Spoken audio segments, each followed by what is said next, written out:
Ou seja, quem é a esposa troféu, né? É ela ou é a empregada que tá fazendo todo o trabalho por ela?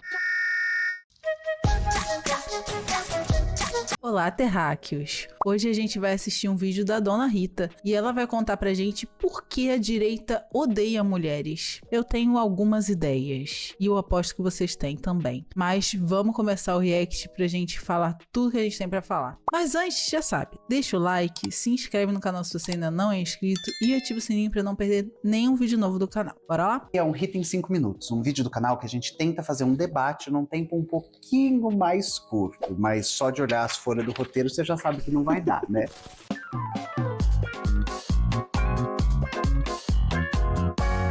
Só pelas imagens do início do vídeo a gente já consegue imaginar o que vem por aí, né? Nesse vídeo eu vou tentar discutir o ódio às mulheres dentro das correntes de extrema direita, ou seja, a misoginia dos conservadores e reacionários. Se você está chegando agora no canal, tem uma série de vídeos, né, que eu faço aqui que são vídeos mais longos debatendo assuntos. Faz 4 vídeos que a gente está debatendo a ascensão conservadora populista ao redor do mundo, ou seja, uma ascensão da extrema-direita na Europa, na América, na Ásia, em vários países. Algo assemelha os fundamentalistas religiosos e os extremistas reacionários e os extremistas conservadores. É que eles precisam destruir grupos minorizados. E eu não tô falando silenciar, eu não tô falando invisibilizar, eu tô falando destruir. Porque são os grupos minorizados que apresentam alternativas ao seu modo de vida.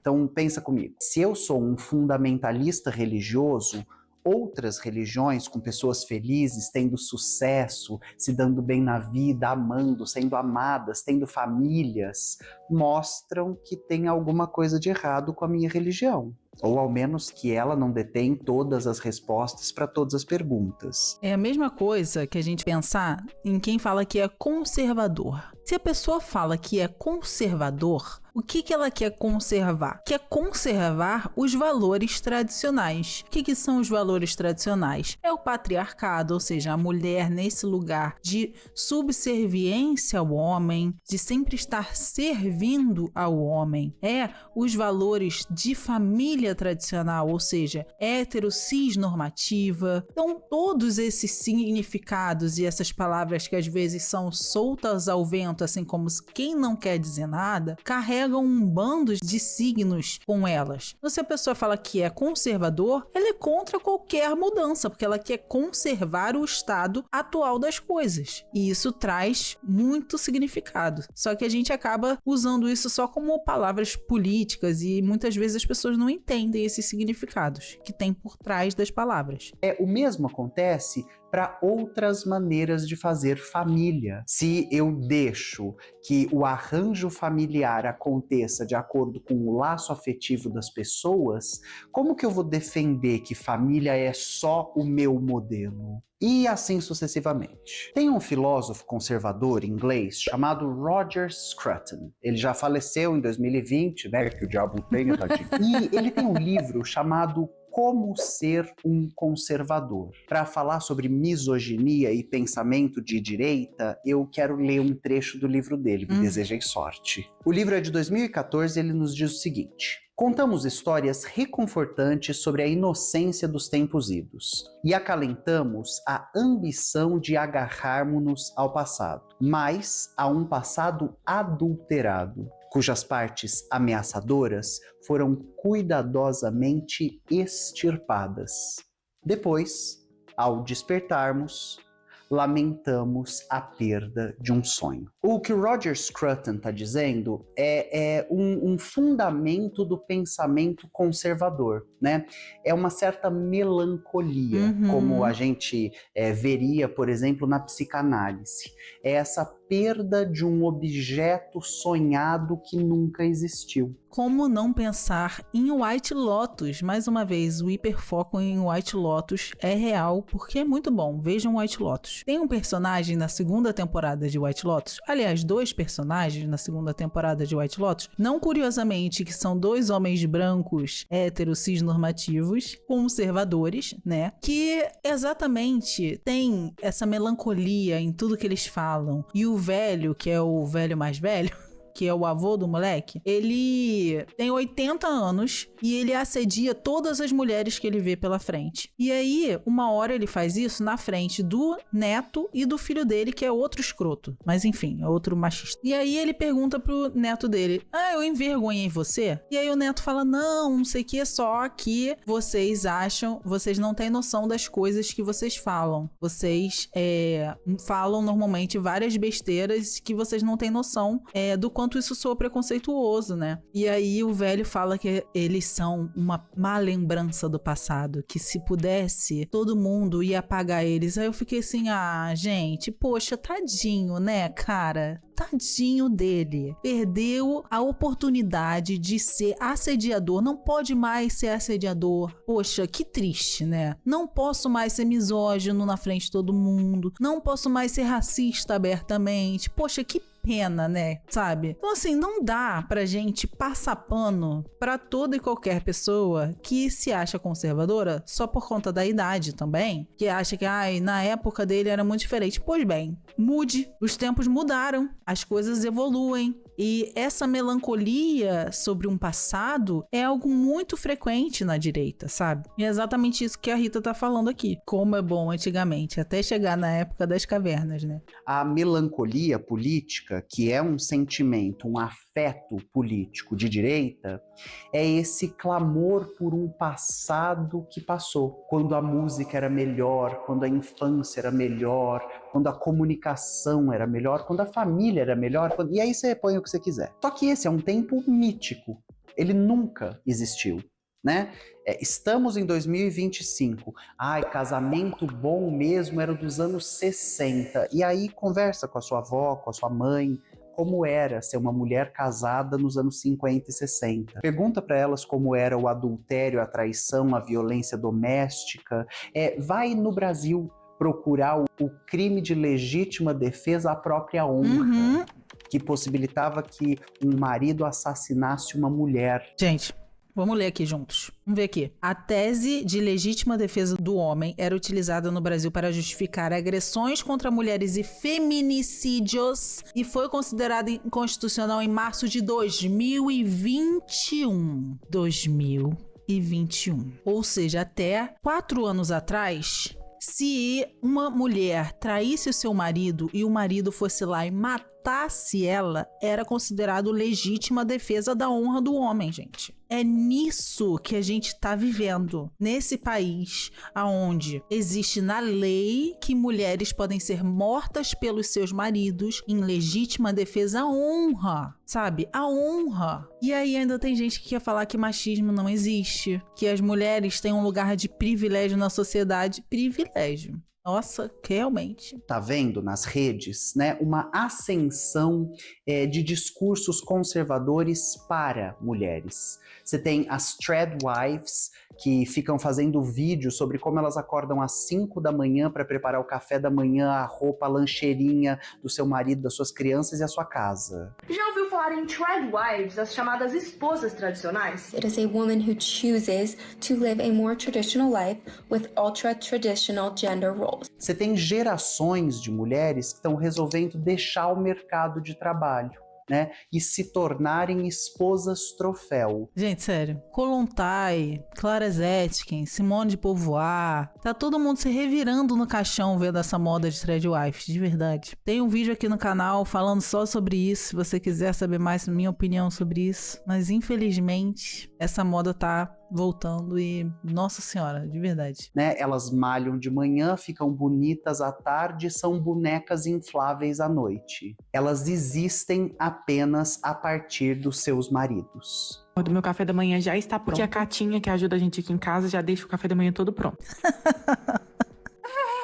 Vocês ouviram o que ela falou? Porque a Catinha que trabalha aqui em casa já deixa o café da manhã pronto. Ou seja, quem é a esposa troféu, né? É ela ou é a empregada que tá fazendo todo o trabalho por ela? Chamadas esposas troféu. Outra tendência que tem aparecido nas redes sociais. Então, essas mulheres, normalmente, elas fazem todo o trabalho doméstico da família delas e todo o trabalho doméstico de outras famílias, o que permite com que as mulheres que normalmente reivindicam esses movimentos de maior especialização, elas, na verdade, nem tarefa doméstica elas fazem, porque as tarefas domésticas que elas fazem é apenas de supervisão do trabalho de uma outra mulher, geralmente pobre e negra, que vai fazer o trabalho doméstico mais pesado. Enquanto isso, as patroas passam um dia produzindo conteúdo para ostentar e defender um estilo de vida sem trabalho. Hoje eu vou te provar que uma esposa troféu tem muita coisa pra fazer, sim. Não trabalhar ocupa muito A tempo. questão é que a história do feminismo mostra que todas as sociedades que produziram esse papel do anjo do lar, né, um termo que a Virginia Woolf usava para falar sobre aquilo que mata a artista mulher. Então, essa que quando prepara o frango fica com os pés do frango, essa que quando recebe as visitas se senta na pior cadeira, essa que quando... E ela faz tudo sempre o pior para si e o melhor para os outros. E no final ela morre esquecida, abandonada e os outros estão indo para a festa. Esse discurso, ele foi sendo combatido por todas as sociedades que lutaram para emancipar mulheres, né? E aí, quando eu digo mulheres, eu estou falando a concepção mais tradicional de todas. Nasceu com um órgão sexual e a partir do órgão sexual foi designada, né? Foi tornada ao nascer, foi ensinada a ser. E essas sociedades produziram sofrimentos absurdos para essas mulheres. Veja se você está me entendendo.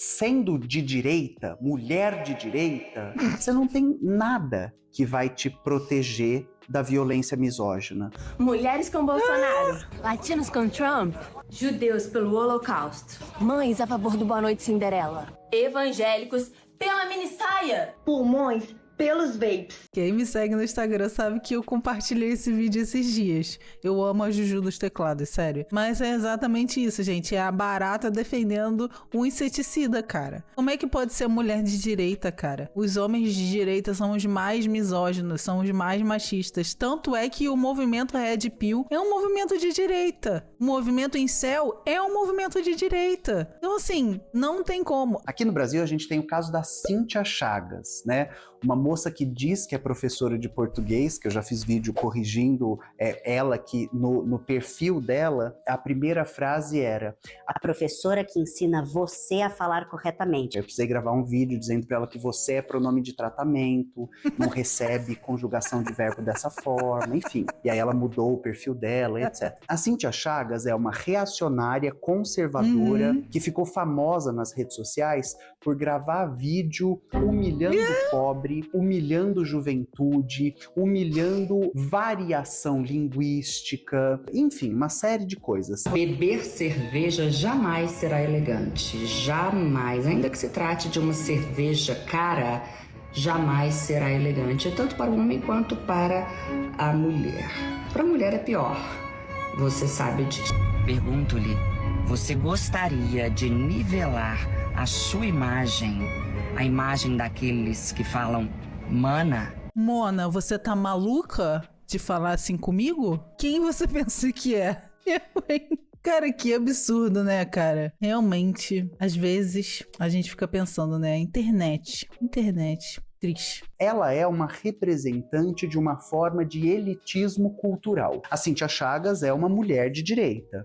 Ela era casada com um deputado bolsonarista de extrema-direita, do PL, o Lucas Bove. Eles se casaram na Itália, fizeram um casamento bem instagramável e 7 meses depois, a Cíntia Chagas estava pedindo a prisão dele porque ela foi espancada e agredida por ele em casa. O fato dela ser tradicional, conservadora, reacionária, elitista, o fato dela ser bela, recatada e do lar não a protegeu de nenhuma violência misógina. O que derruba qualquer papinho de que, quando a mulher foi violentada, de perguntar, será que você não estava usando uma roupa muito curta? Porque essa é a misoginia, né? É qualquer coisa, até se a mulher é violentada, assediada, agredida, a culpa é dela. A culpa é da roupa que ela estava usando, a culpa é do tom de voz que ela usou, a culpa é se ela não estava dando mole pra pessoa. A culpa nunca é do homem, a culpa é sempre da mulher. Desde o primeiro pecado, já colocaram a mulher para ser a primeira pecadora da história, que comeu o fruto proibido, gerou todos os problemas. O que se esperar de uma sociedade que cresce acreditando que a primeira pessoa que cometeu um pecado foi uma mulher? Isso é um peso muito grande, gente. Isso carrega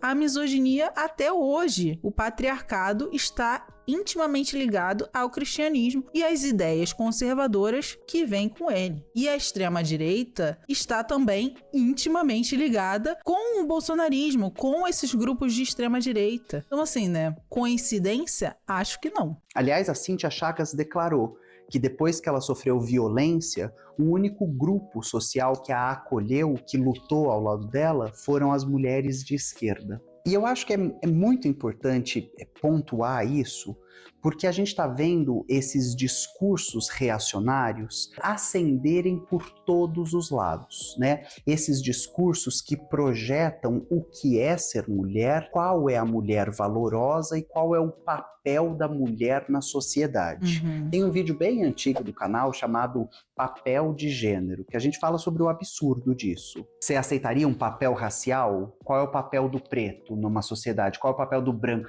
Você aceitaria um papel de classe? Qual é o papel do pobre? Qual é o papel do rico? E por que se aceita um papel de gênero? Pois bem, a urgência da gente tratar disso é que, embora isso tenha sido material da ficção, né? Por exemplo, a Margaret Atwood, né? Uma feminista canadense que publica o Conto da Aia, depois The Testaments, né, a sequência da história, imaginava um levante fundamentalista cristão nos Estados Unidos e o que aconteceria com as mulheres de lá. Virou uma série super famosa, em várias temporadas, é bem difícil, mas eu recomendo. E uma das coisas que tem na série do Conto da Aia, no livro também, é o Ministério da Fé, aquele que regula que as pessoas vivam de acordo com um texto sagrado.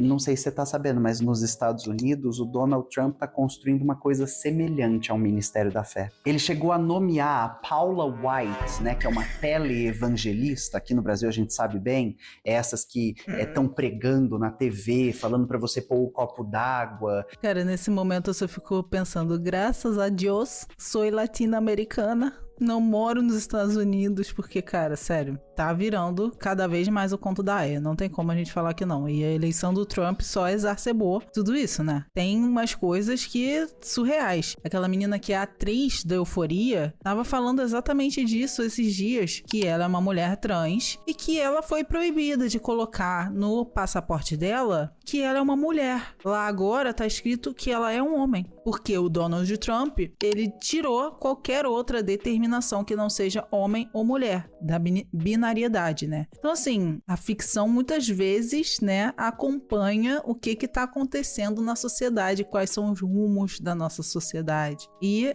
o Conto da Aia é um exemplo clássico disso. Alertando os seus filhos contra as drogas, dizendo da perdição da juventude com estilo de música, falando em línguas.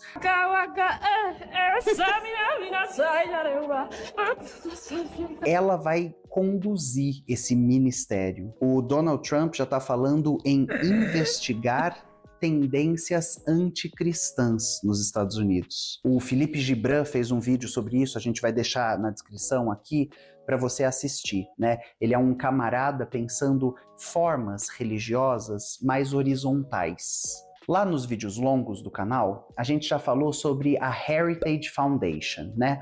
um think tank conservador que preparou uma coisa chamada Projeto 2025, que era um tracejado de um planejamento de como transformar os Estados Unidos num país fundamentalista cristão. Só para você saber, até agora parece que o plano está sendo seguido à risca. Nesse plano fundamentalista cristão, o objetivo é que gradativamente as mulheres sejam retiradas da educação superior e das forças de trabalho. Qualquer semelhança com Edir Macedo falando no Brasil que a mulher não deve ter instrução superior ao homem é mera coincidência. Qualquer semelhança com, no Brasil, o André Valadão falando que é melhor ser vendedor de sorvete do que fazer faculdade, que faculdade é coisa do demônio, mera coincidência. O quanto a gente não pode associar esse discurso do Valadão e do pastor àqueles coaches mirins que a gente tem visto crescendo nos últimos anos, falando exatamente que não adianta mais nada ir pra escola, que não quer mais fazer faculdade, que agora vai empreender. Esse todo é um discurso neoliberal que tá sendo inclusive passado pras crianças agora, gente. Cara, vamos querer fazer revolução? Vamos querer? Pois bem,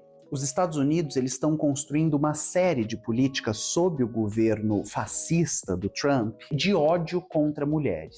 A primeira delas, e a principal para atacar mulheres cis, é impedir que as mulheres possam ter planejamento familiar. Ano passado também aqui no canal a gente dedicou um vídeo especial ao PL do estuprador, que o movimento fundamentalista evangélico no Brasil tentou aprovar punições maiores para as mulheres que fossem vítimas de estupro e abortassem do que para os seus estupradores. Lá nos Estados Unidos, o direito ao aborto, que era uma coisa conquistada há muito pelas mulheres, com uma troca na Suprema Corte, teve uma troca de interpretação. E se antes decidir sobre o próprio corpo, sobre a própria gravidez, sobre o planejamento familiar, era algo de foro íntimo, por isso o Estado não deveria se intervir, passou a ser, com uma Suprema Corte conservadora, um assunto político e público, e agora o Estado intervém. Com o Donald Trump, você tem pela primeira vez na história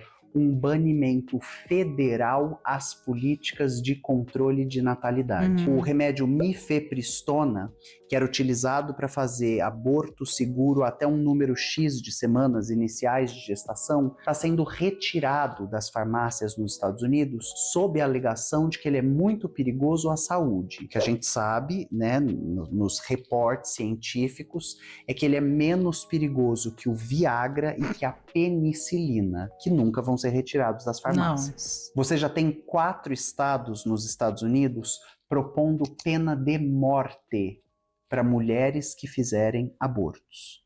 Então, veja se você está me entendendo. Em nenhum estado nos Estados Unidos você tem pena de morte para um estuprador. E agora você tem pena de morte para uma mulher que fizer um aborto.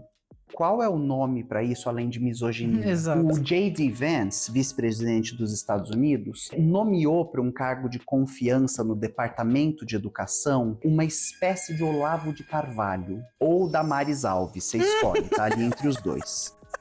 Gente, sério, olha essa aberração aqui que foi construída. Cara, e o quanto a galera da direita usa essa história de ideologia de gênero pra falar que a esquerda inventou isso e que quer impor a ideologia de gênero nas crianças, sendo que o que isso é que eles fazem a não ser uma ideologia de gênero, né? Porque quando a menina nasce, ela já é imposta uma cacetada de regras que ela tem que seguir, que ela não pode fazer, não pode sentar de perna aberta, vai ter que casar, vai ter que ser heterossexual, tem uma cacetada de regras que já são impostas desde pequena, tanto para as meninas quanto para os meninos. Então, esses papéis de gênero, eles são impostos para as crianças desde o momento que elas nascem. E o que a gente acha que é certo é não colocar toda essa pressão em cima de crianças. É não fazer com que as crianças já cresçam com essa imposição dos papéis que elas vão ter que assumir nessa sociedade. Então, se você é mulher, você já nasce com X coisas que você pode fazer. Não vai poder ser, deixa eu pensar, policial, por exemplo, porque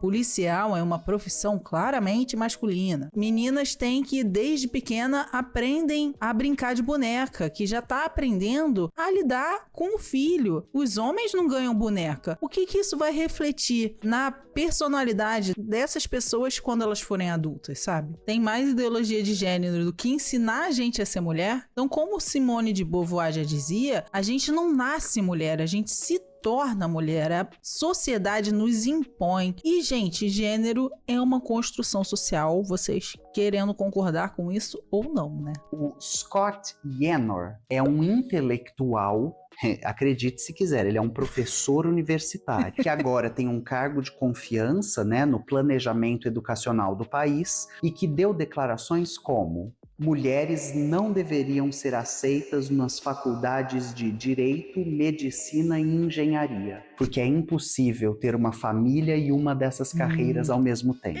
Mulheres não deveriam poder ser candidatas ao Prêmio Nobel da Paz. Você tem processos abertos na universidade em que ele dava aula porque ele reprovava qualquer aluna mulher que fizesse qualquer matéria com ele. Esse movimento acontece junto com o impedimento de mulheres de controlarem suas famílias, suas gravidezes, o tamanho, o momento da expansão de suas famílias, e com o corte das políticas de DEI, né? Diversidade, equidade e inclusão.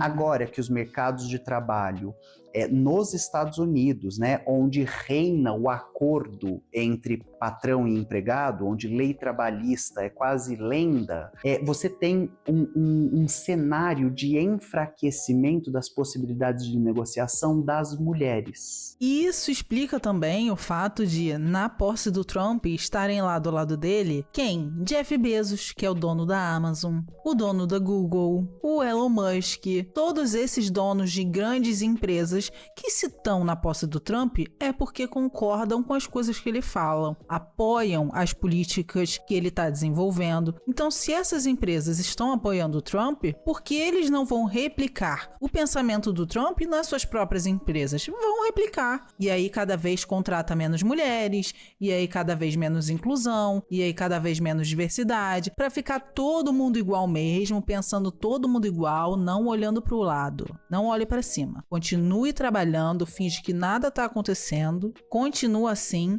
Enquanto eu estiver ganhando dinheiro no bolso do patrão, tá bom. Você se fudendo, o problema é seu. Capitalismo, né? A gente fez um vídeo também dedicado a isso, né? O corte das políticas DEI nos Estados Unidos. Tem um outro golpe acontecendo ao mesmo tempo, que são os vouchers educacionais. Ao mesmo tempo que a educação pública vai sendo sucateado, esses vouchers são entregues para as famílias, para que as famílias coloquem as crianças em escolas privadas, preferencialmente escolas religiosas. Porque você tem um indicativo nos Estados Unidos que pessoas que foram para escolas religiosas tiveram famílias mais numerosas. Qualquer semelhança com o conto da Aya é mera coincidência. E por fim, você tem o Departamento de Educação nos Estados Unidos fazendo postagem, saudando o homeschooling. Bolsonaro também fez isso aqui no Brasil, né? Todo um movimento para promover a educação em casa, para falar que as escolas, as universidades estão todas tomadas por professores esquerdistas, comunistas, doutrinadores, que vão fazer o seu filho, a sua filha, virar filha. Então, assim, cara, todo esse modus operandi vocês estão vendo, que não é só da nossa extrema-direita, é da extrema-direita internacional, e o quanto esse movimento está ligado à política neopentecostal, práticas neopentecostais. A educação em casa, falando que é a boia salva-vidas que não sabíamos que precisávamos. Só que pera, se as políticas para mercado de trabalho para mulheres vão ficar enfraquecidas,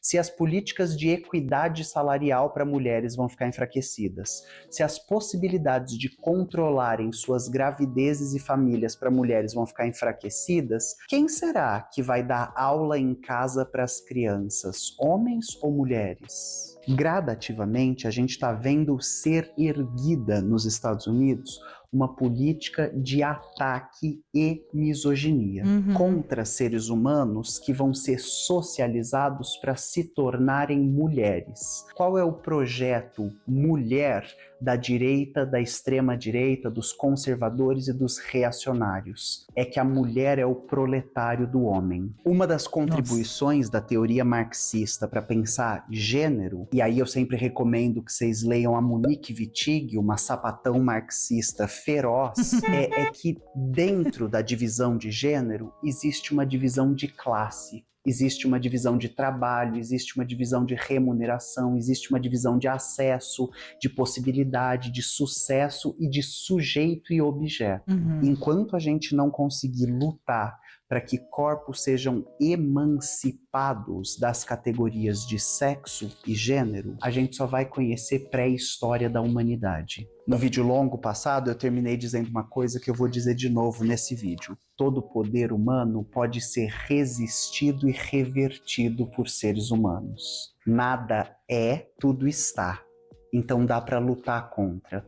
Tem possibilidade de agência dos indivíduos. Se a gente quer outra sociedade, é a gente que tem que construir. Espero que você goste, espero que você leia, veja, assista, compartilhe as recomendações que eu vou deixar aqui na descrição e a gente se vê semana que vem para continuar lutando do lado certo da história. Um beijinho. Dona Rita é tudo, né? Mas eu queria falar outra frase que é do Marx, que diz exatamente isso que a Dona Rita falou, que nada é fixo, nada é natural, nada é estável, sabe por quê? Tudo que é sólido se desmancha no ar. E é isso, o capitalismo gera o seu próprio coveiro. Vou ficar citando inúmeras frases aqui que confirmam tudo isso que a gente viu agora, né? E não dá pra gente pensar em emancipação, não só feminina, mas de todos os seres humanos, se a gente não pensar na superação do capitalismo. Porque no capitalismo, a mulher é a propriedade privada do homem, assim como a Rita falou, e ainda é o proletário do homem.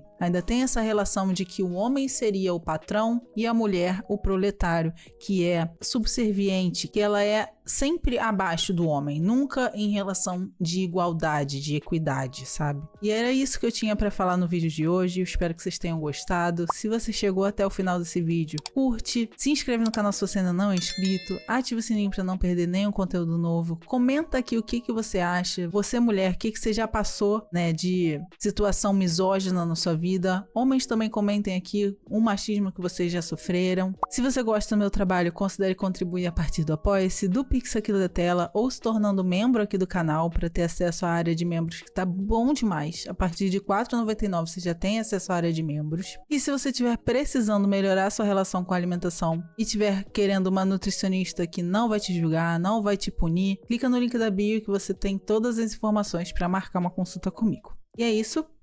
Beijos, até o próximo.